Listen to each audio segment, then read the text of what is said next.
this week is very interesting for me with poor Joan passing away, because instead of getting all upset, I'm more upset about the flashbacks I'm having, because she and I met in the early 80s. I was starring in La Cage aux Folles, the original one, in Beverly Hills, and she had seen the show and she loved it. She was very lovely to me and everything, and she said, well, we'll see you around, you know how she is. And then my movie, To Be or Not to Be, came out with Mel Brooks. And I got all those big reviews, and my name was submitted for the Oscars. And after that, Joan called me, and there was a place, a restaurant on Sunset Boulevard in Beverly Hills called Carlos and Charlie's. The man and wife who owned Carlos and Charlie's restaurant, they had a showroom upstairs above the restaurant.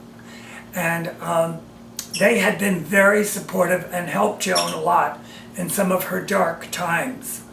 And so whenever she could, and she wanted to break in new material, she would do a show. She would go out and work and do a show a night. And of course, once people knew that that was the night she was going to be there, the place sold out. I mean, they were around the corner. So this one time she called me and she said, Gypsy, what are you doing? And I said, well, I'm filming a new movie, but I don't really start until 2 weeks. I had about 2 weeks before I started my next film. And she said, save me a night. I said, well, do you want to go somewhere? She said, no, I'm going to do Carlos and Charlie's again. I said, oh, good. She said, yeah, but I want you to open for me. And I said, Joan, you don't need anyone to open for you. She said, but I want to try and experiment with you. So I said, okay, what do you want me to do? You just show up with a pair of slacks and a shirt, and you'll just warm the audience up.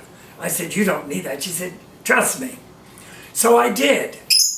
And I did my La Cage business, but just with the audience that was there. You know, I mean, I wasn't in drag, and everybody knew me because we were right across the street from a huge billboard of me. And so it turned out to be quite an evening. And then Joan was very gracious and had me come back up on stage at the end of her show. And she said, I wanted you to know that Gypsy can be just as funny out of a dress, because he's brilliant. That was our first gig. And then maybe a year or so later, she did it again, and she asked me to come do it. So that's my two things with her. Of course, we knew each other, you know, passing in the ships that pass in the night.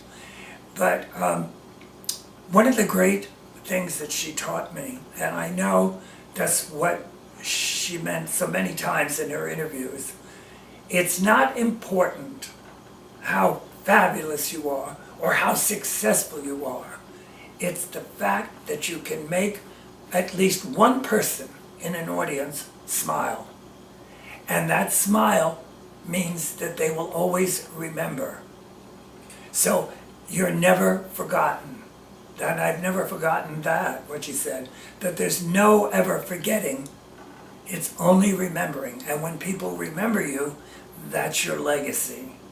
So with Joan, she'll never be forgotten, and she'll always be remembered.